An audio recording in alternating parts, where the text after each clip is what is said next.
Hey guys and gals and wherever else maybe you identify as, have you ever met a furry? I met one once. Anyway, it's Saturday, and normally at this time I would be driving out to Lenexa to the anti-Trump protest, to counter-protest against them. It's like 100 of them and like 4 or 5 of us, and we just make them crazy. Anyway, it's 16 degrees out, so they can just go out there and just freeze their asses off without me. Got another subject anyway. It's a lot shorter, but it's a lot more relevant. They're just trying to live their lives. We're told by people on the left all the time, and you hear it on CNN and you hear it on MSNBS and all the other bullshit leftist crap that's out there that calls itself news.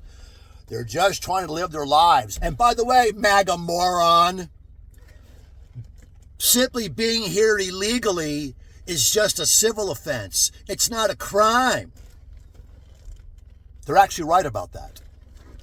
I heard that from the left all the time, and quite frankly, I've heard Republicans say it too. It is a fact that simply being here illegally in itself is not a crime, but it goes deeper than that. They're just trying to live their lives and take their kids to school and go to work and support their families. Most states in the country will not issue driver's licenses to illegal aliens. So if you're just driving your kids to school and you're just driving back and forth to work and you don't have a driver's license, you are operating a vehicle on the roads without a driver's license. You are committing a crime.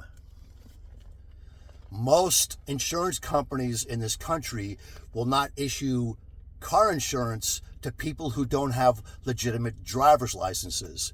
So if you're out there driving back and forth to work and driving your kids to school with no driver's license and no insurance, you've committed a bigger crime. But then there's more. If you're just walking through life, trying to live your life in the United States, you're not doing anything wrong, but you have a fake ID, you're committing a crime. But then there's more.